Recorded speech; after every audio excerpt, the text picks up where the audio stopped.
Uniunea Europeană are nevoie să-și regăsească vocea care pare pierdută la nivel internațional. Trebuie să facă față mai multor crize care se suprapun, iar unitatea este și de această dată cheia succesului pe termen lung. Au înțeles în sfârșit cele 27 de state membre cât de important este să lucreze împreună și să pună interesele comune mai presus de cele individuale? I-am invitat pe reprezentanții celor mai puternice state UE, Laurence Auer, ambasadorul Franței, și pe Gebauer, ambasadorul Germaniei, să lămurim aceste chestiuni. Sunt Cristina Cileacu. Începe Pașaport diplomatic.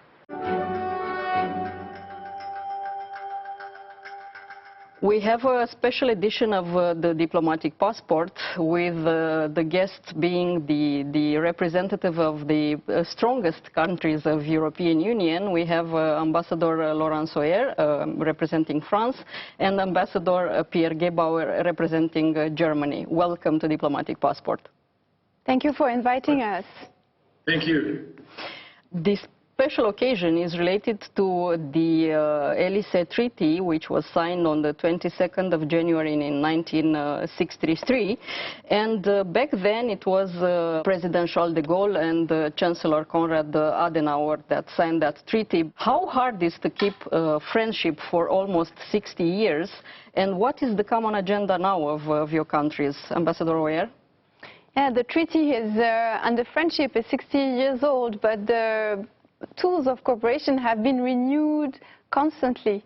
A new treaty in Aix-la-Chapelle was signed again in 2019, and I would say that it is the backbone of all our foreign policy, working in a Franco-German good relationship, working together beforehand on any issues.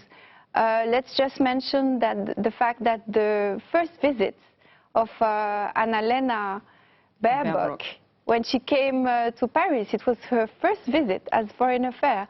And Le Drian, the French minister, when hosting her, said, this relationship is not exclusive, but it is essential. So this is today very important for me, to be with Pierre Gebauer together, being able to say, yes, we are working together on a day-to-day basis in Romania on all topics. Ambassador Gebauer, what's your opinion on that? The Élysée Treaty indeed led a foundation for an historically unique friendship between our two countries, which is, given a history that often involved bloody confrontation, it's a treasure we are cherishing today. And this close German-French partnership and friendship, indeed, Laurence has outlined it, translates into a cooperation across the board, politically, culturally, everywhere between Paris and Berlin, but of course also here in Romania. And there are a number of projects we are coordinating, the two embassies are coordinating. Always friendships have as well some, let's say, disagreements, and like in 1963, when de Gaulle wanted a more strong link between Germany and France to secure the European foreign affairs and to be less dependent on the United States, back then Konrad Adenauer preferred a stronger transatlantic partnership. It's kind of similar like today. So your leaders today have, let's say, the views are not that far away from 1963. The European Union voice when it comes to foreign affairs is kind of fading. So how can it be regained? Well, first of all, my position today is a little bit awkward because since the 1st January of this year, we are chairing the Council of the EU. So I would say that our position of pushing some French ideas has been switched a little bit into an honest broker. And I would say that in this context, again, being in the middle of the Franco-German friendship, Franco-German partnership is absolutely crucial. It is true, we are never always aligned on anything. It is true that we have different histories, and it is true that we see in the EU today a great opportunity to have a stronger foreign policy, to have a stronger defense, for instance, through pilot project on the defense fund. But I would say that the fact that we are, as Germany was in 2020, chairing the EU makes it even more evident that we have to liaise and to be on the same level of understanding, especially in this period of crisis. I mean, we have a triple crisis, energy, sanitary, we have a security crisis. On the side of defense, the French presidency didn't decide to push a new treaty or a new European army. We, on the contrary, followed the path of Germany. It was their idea in 2020 to push for the strategic compass, and that's what we are going to achieve, I hope, with the help of Romania, with the help of all other member states in the EU, in the next European Council in March. It is so important. It is a tool for getting a culture, a common culture on strategic and defense issues, identifying the threats, the new threats, identifying the loopholes, what is not today handled in the EU, and putting a list of tools. It doesn't substitute to NATO. It's another tool, but it reflects the wish of all member states to go with this topic of strategic issues on the united policy. And so this is very important. Ambassador Gebauer, looks like 1 point for Germany on this one. We are not giving out points here. We are playing in the same team. And yes, just to reiterate what Laurence has rightly pointed out to, there's an agreement on many aspects when it comes to policy making in the EU. Of course, it's only natural within one country, within an institution like the EU, and of course within the Franco-German tandem, that sometimes you might have different views on certain aspects. When it comes to strengthening European capacity, especially in the field of defense and security policy, I don't sense any difference here, to be honest. We are very aligned when it comes to making Europe less dependent, making Europe stronger in defending its interests. And indeed, we have a wonderful example for an excellent German-French project in the sense of the EU strategic compass, which is hopefully to be adopted by March. Laurence has pointed it out. It was initiated during the German presidency of the EU. It will be finalized during the French presidency. So again, you should see how effective this French-German cooperation works. When it comes to European autonomy or sovereignty in this field, let me just reiterate what has been said already by Laurence.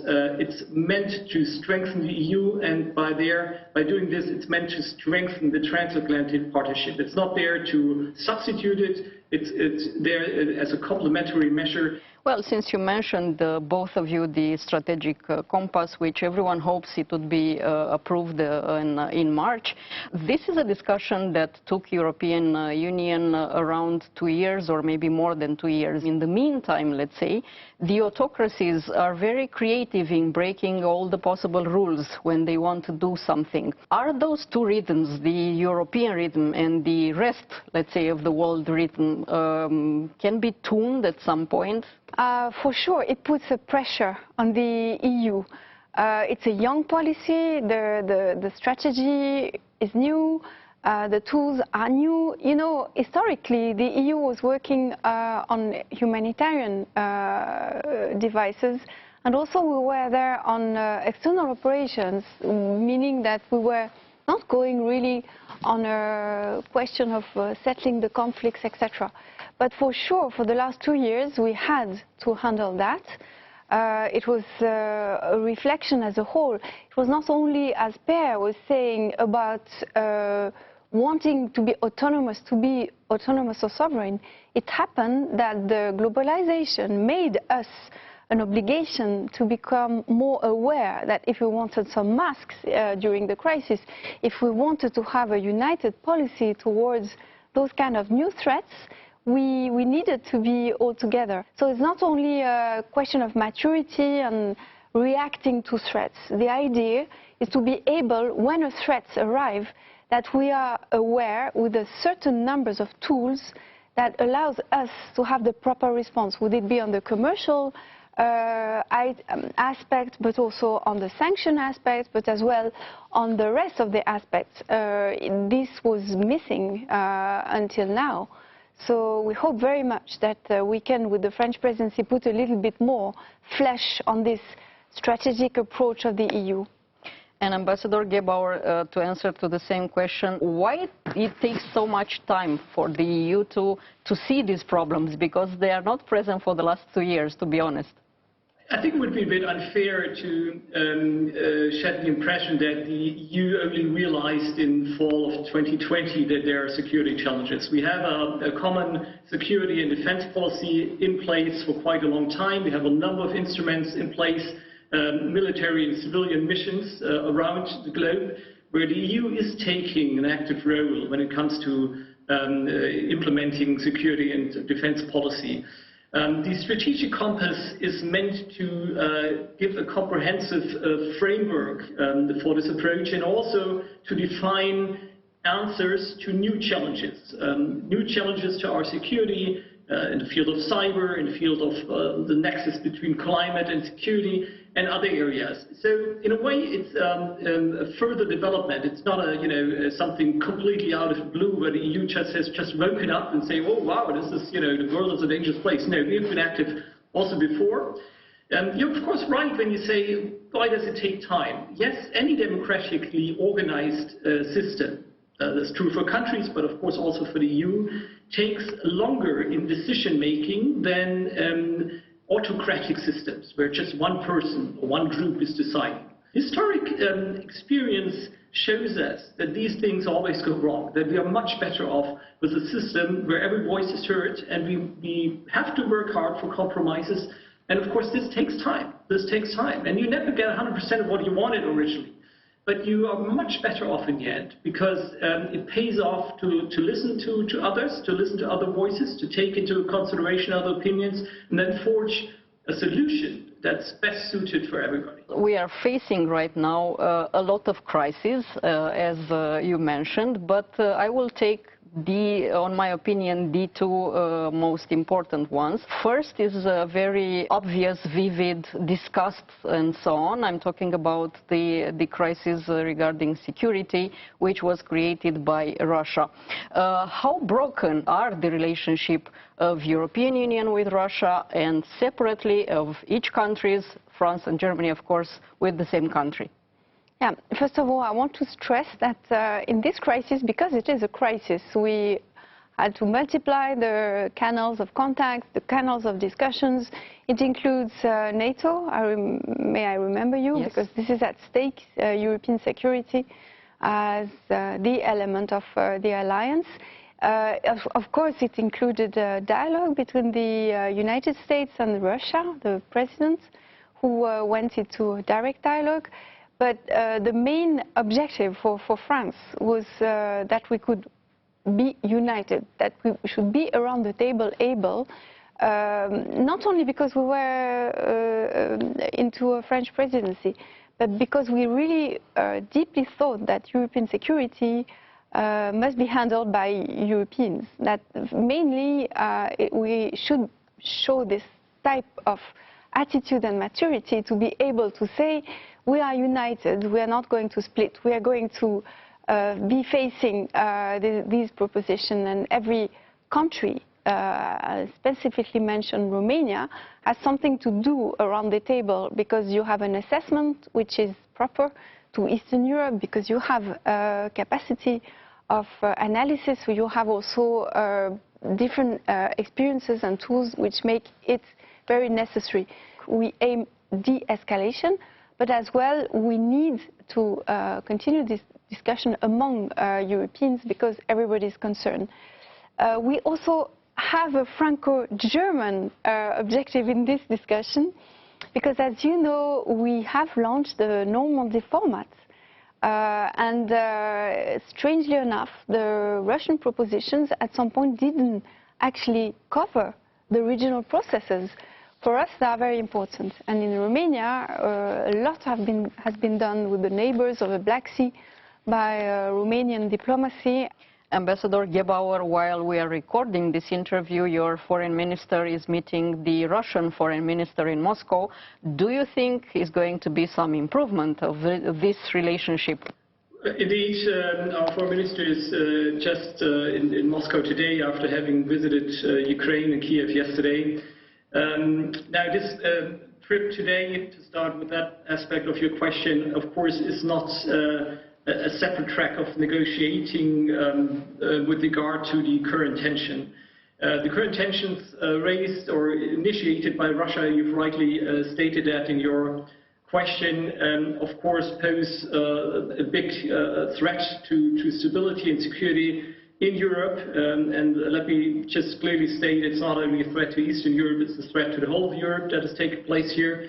And this threat has to be properly addressed in a two-fold approach. One, it can only be solved through dialogue and through de-escalating, and that's why we, Europe, the West, NATO have made it clear that we are reaching out to Russia. This dialogue is taking place in various fora, but of course the relations with Russia also have a bilateral angle, and that's why of course it's necessary to reach out bilaterally as well, and that's what the trip today is there for. France and Germany have taken the developments in the East, in the Ukraine, very seriously for quite a long time, and have engaged very actively in the Normandy format, which also enabled the Minsk agreements in 2015. But of course, the situation is very tense, and this only underlines that we have to continue our diplomatic approach. Apart from dialogue, of course, it's having a very clear compass and stance. We cannot sell out on our principles. We cannot give up basic parameters of international law. And of course, this means that we have to be united and strong in our messaging, but always open for dialogue, striving to diffuse this crisis through dialogue. And let's hope Russia will return to the table of the Normandy format, because so far is avoiding this format. The second threat I was referring to is a less discreet one, is rarely or not enough talked about in public or in media or even elsewhere, but it's happening. It's a very smooth one. And I'm talking about the moves that China is doing all over the world. How is France, Germany, and of course European Union handling this sophisticated challenge? Well, of course, France, with this responsibility of having the presidency, is having a track of negotiations among the 27, because we had a mandate in the European Council about China, so continuing to have a global approach towards China.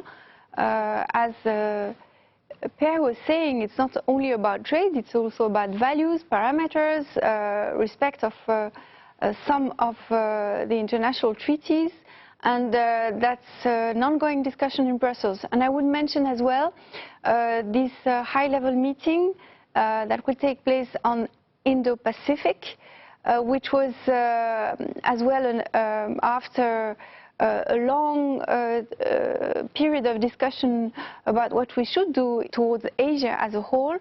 It's a new format, but it's interesting because it includes the idea that we will not discuss only with one country, which is asking us or demanding us or investing in Europe, but also with other partners, which are all around this Indo-Pacific group and area. China, it does indeed pose some challenges.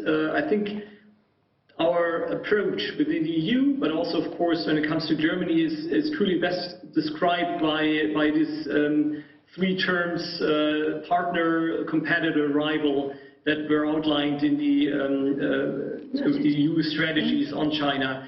We need China as a partner in many areas. We do have, obviously, different views when it comes to human rights and other aspects, and we have to deal with that. The answer, again, is not to bilateralize this, but to forge an even stronger European Union, because only as a European Union we are strong enough to counter negative effects and to find joint answers and to be a strong, well, let's say partner, rival, or competitor for China as well.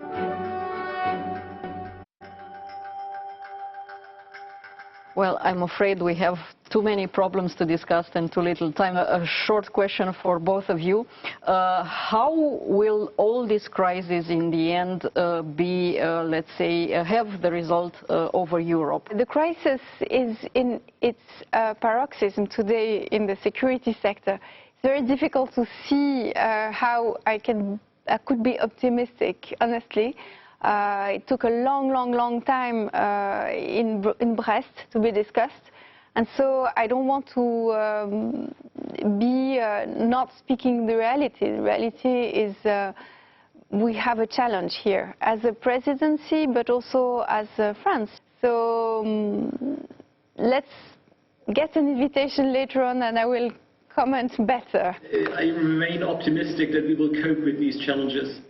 Optimistic not because I feel it'll be a walk in the park. No, these challenges that we've touched upon during this interview are quite serious, and there will be a lot of work to be done for diplomacy and for international policy also in the year to come, in this year 2022. But in the end, I'm fully optimistic that we will be able to manage and that we'll be able to cope. Why? Because the EU is strong. The EU institutions are strong and our convictions are strong. So we definitely have to do a second edition together with both of you. Ambassador Laurent Soher representing France, Ambassador Pierre Gebauer representing Germany. Thank you so much for this interview. Thank you very much. Thank you, Bear. Bye-bye. Thank you very much. Thank you.